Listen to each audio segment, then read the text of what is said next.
Hi guys, क्या हाल चाल। SBI PO 2024 का जो नोटिफिकेशन है वो आउट हो चुका है। आप लोगों का जो टोटल वैकेंसीज है वो टोटल है 600 वैकेंसीज, जिसमें जो रेगुलर वैकेंसीज है वो ओनली 586 वैकेंसीज है, ठीक है। और आप लोगों का जो बैकलॉग वैकेंसी है वो सिर्फ ST कैटेगरी के लिए देखने को मिला है, जो कि है 14, ठीक है ना। अब टोटल वैकेंसीज इसी वजह से आप लोगों का 586 प्लस 14 जो है वो 600 हो रहा है।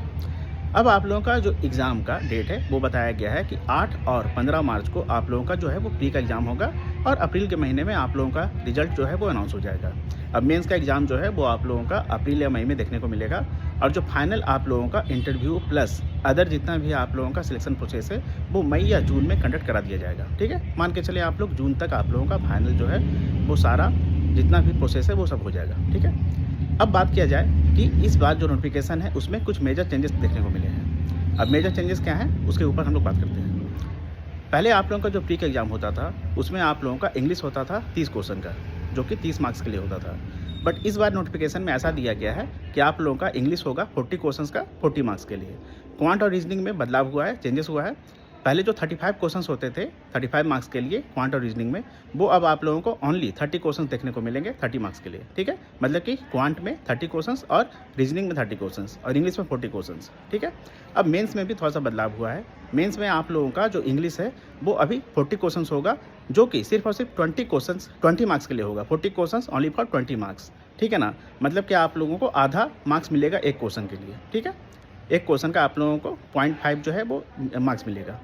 अब उसके अलावा आप लोगों का जो डिस्क्रिप्टिव पेपर है मेंस में, जो मेंस में आप लोगों का डिस्क्रिप्टिव देखने को मिलता है उसमें भी कुछ बदलाव है। अब उसमें क्या बदलाव है, पहले आप लोगों का डिस्क्रिप्टिव में एस्से राइटिंग और लेटर राइटिंग दिया जाता था, बट इस बार डिस्क्रिप्टिव राइटिंग में दिया गया है कि वो कम्युनिकेशन स्किल्स आप लोगों का चेक करेगा, जिसमें आप लोगों को क्या क्या इस बार पूछा जाएगा या आप लोगों को किसके ऊपर तैयारी करना होगा। तो वो है आप लोगों का ईमेल्स, रिपोर्ट्स, सिचुएशन एनालिसिस और प्रेसी राइटिंग, ठीक है ना।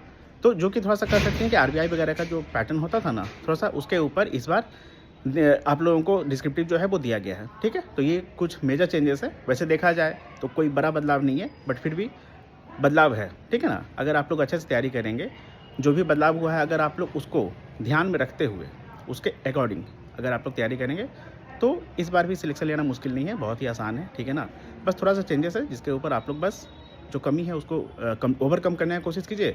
अपने तैयारी को थोड़ा सा और बेहतर लेवल पे लेके जाने की कोशिश कीजिए और जैसे जैसे आप लोगों का अभी समय आएगा उसके अकॉर्डिंग आप लोग अपने तैयारी के लेवल को, प्रैक्टिस को, मॉक्स को बढ़ा दीजिए, ठीक है। तो चलिए मिलेंगे हम लोग अगली वीडियो में, तब तक के लिए all the best, thank you.